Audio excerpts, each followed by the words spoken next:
hacer, viene del occidente para buscar la Quinta del Oriente o incluso la Circunvalar. El caso es que no es muy visitado por eso, pero se los quería enseñar precisamente por la importancia que tiene. Resulta que este Parque Nacional Olaya Herrera lo van a crear, ya están que se llaman la letra, lo van a crear en 1934 con ocasión del término de la presidencia de Enrique Olaya Herrera, primer presidente liberal del siglo XX, de 1930 a 1934. O sea, un presidente muy querido en la época, se construyó el parque y se decidió darle el nombre de él en recuerdo de su buena gestión. Pero lo curioso es que el parque se diseñó para no tener estatuas. Con el paso del tiempo fueron llegando a él diferentes monumentos, que es lo que les voy a mostrar hoy rápidamente. El primero en llegar es precisamente este, un busto, es decir, no es una estatua completa, al descubridor del Amazonas, Francisco Orellana. Si de pronto han leído, ¿cómo se llama? El olor de la canela, de William Ospina, sabrán que así como muchos conquistadores buscaron el dorado que nunca encontraron, pues algunos otros se dedicaron a descubrir el país de la canela, que supuestamente estaba en la frontera, en el Amazonas, frontera colombo-peruano-ecuatoriana. Pues bien, este señor, sin querer queriendo, se introduce al gran río del Amazonas, porque supuestamente ahí habían unas indígenas que se parecían mucho a las amazonas de la mitología europea, razón por la cual, pues, digamos, sin querer queriendo, se convierte en el descubridor del gran río de Sudamérica. Este busto lo hizo un colombiano llamado Luis Pinto Maldonado. Maldonado tiene muchas obras en Bogotá, pero no es muy conocido. Él hace la estatua de Santander, que está en la Biblioteca Central de la Universidad Nacional. Hizo el George Washington, que está en la iglesia de San Diego y que no se los enseñé porque está cubierto. Y bueno, y muchas otras obras. Pero algo muy interesante es que pese a que le han robado algunas de las letras, todavía conserva el pedestal original. Y bueno, tal vez por estar encerrado en esta glorieta, no ha sido víctima del vandalismo. Bueno, salvo el tapabocas de ahora. Debe tener corbata también. Sí la tiene. Se conserva pues en relativas buenas condiciones, pese al paso del tiempo. Otra cosa muy curiosa es que, si se dan cuenta, esta clase de monumentos se hacían por ley de la República, en este caso la 114 de 1940. Bueno, muy bien, señores, damos media vuelta para mirar un segundito la fuente que está detrás de nosotros. Hay obra de arte en espacio público, sí es importante que lo conozcan. Resulta que esa fuente, ahí donde la ven, es de la época de la colonia, pero obviamente como el Parque Nacional no es de la colonia, pues digamos llegó en un momento dado a este sitio. Estamos hablando de un convento que se llamaba el Convento de Santo Domingo. Hoy sería el edificio Murillo Toro. Estamos hablando de la calle 13 con carrera séptima y octava.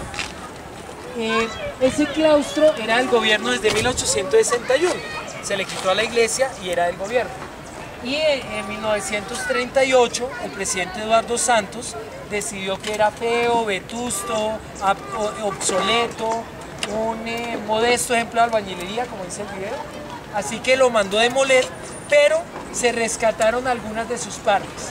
Esas columnas que ustedes ven formando la pérgola, que hablábamos ahora con Dianita, la acaban de limpiar, de arreglar, y la fuente pertenecieron al convento. Esas columnas ustedes también las van a encontrar en el Hotel Casa Medina y las van a encontrar en el Museo del Chico. Hay algunas partes por ahí volando del convento, pero digamos que estas son las más importantes. Vamos ahora, señores, como monumento y obra de arte en espacio público, pero sin duda alguna es el referente, ¿no?, del Parque Nacional. Y como pueden ver en la placa, por eso los traje, es un obsequio de la colonia suiza, los mejores relojeros del mundo, a Bogotá por su cuarto centenario. Miren que ya hemos visto varios monumentos que conmemoran esa fecha. El monumento a San Martín y ahora este reloj, que pese a los sucesivos arreglos que le han hecho, nada que arranca, nada que funciona. Este monumento también es un hito del Parque Nacional. pero realmente tiene una historia posterior. Como ya les hemos dicho, el parque se inaugura el 6 de agosto de 1934, un día antes de que Olaya Herrera terminara su presidencia. Ya para la época de este monumento, el presidente es Eduardo Santos, tío abuelo de nuestro actual presidente. Y deciden hacerle un homenaje a Uribe Uribe. Uribe Uribe fue un militar de finales del siglo XIX, principios del XX. Aparece como miembro del Partido Liberal, uno de sus más importantes dirigentes en la Guerra de los 1000 días, que duró precisamente ese tiempo, 3 años, 1899 a 1912. Incluso aparece como firmante del Tratado de Paz en ese año, 1912. Para el momento de su muerte en 1914, él es parlamentario y vive muy cerca al Capitolio, así que dirigiéndose a su sitio de trabajo es alcanzado por Leovigildo Galarza y Jesús Carvajal, que tienen hachas debajo de la ruana. Le pegan un par de hachazos a don Rafael Uribe Uribe y dura 3 días agonizando en su casa. Tiene un solemne monumento en el cementerio central que recuerda obviamente la gesta de ese señor, y ya en 1939 deciden hacerle este conjunto monumental. Se llama conjunto monumental porque varias personas lo hicieron, me refiero. Los relieves que ustedes ven en piedra son de un señor llamado Bernardo Viejo. Desde aquí no lo vemos muy bien, pero desde el lado de allá se dice que es el primer Bolívar desnudo. Antes que Rodrigo Arenas Betancourt hiciera el de Pereira, ya Bernardo Viejo en 1940 había hecho un Bolívar desnudo, a caballo. La escultura, que no es precisamente la figura de Uribe Uribe porque era muy diferente, nos recuerda la Pasión. La Pasión es una figura católica que recuerda precisamente a la Virgen María recibiendo a Cristo muerto al bajar de la cruz. Aquí no es precisamente eso, es una alusión a la patria recibiendo a su hijo muerto, en este caso Uribe Uribe. Y ya la parte arquitectónica del monumento, la fuente y las columnas son obra de un arquitecto español llamado Alfredo Rodríguez. Todos ellos se unen para hacer lo que están viendo, y que obviamente es un ícono también del Parque Nacional desde esa década de 1940. Muy bien, señores. Este primer relieve habla precisamente de la guerra de los 1000 días. Las madres y las esposas y los hijos defendiendo a los soldados que van a la guerra. Es muy interesante para que un día lo miren con esta ruta. No quiere decir que más adelante no sigamos recorriendo la ciudad para mirar otro tipo de obras, pero ya por el tiempo debemos hacer un alto acá. Parkway, Cementerio Central, pero la programación, ya que nos dejaron sus datos, oportunamente se las haremos llegar para que nos sigan acompañando. Y terminamos aquí, en la más reciente escultura que ha llegado al Parque Nacional. Hace unos años se creó esta alameda del Parque Nacional. Si la comparan, a ver, yo miro, si la comparan con otros sitios de la ciudad, van a encontrar que aquí no hay alumbrado eléctrico, es decir, no hay cables de luz. Todo se hizo subterráneo, precisamente para darle mucha más cabida al peatón, que antes pues estaba reducido a otro espacio. Y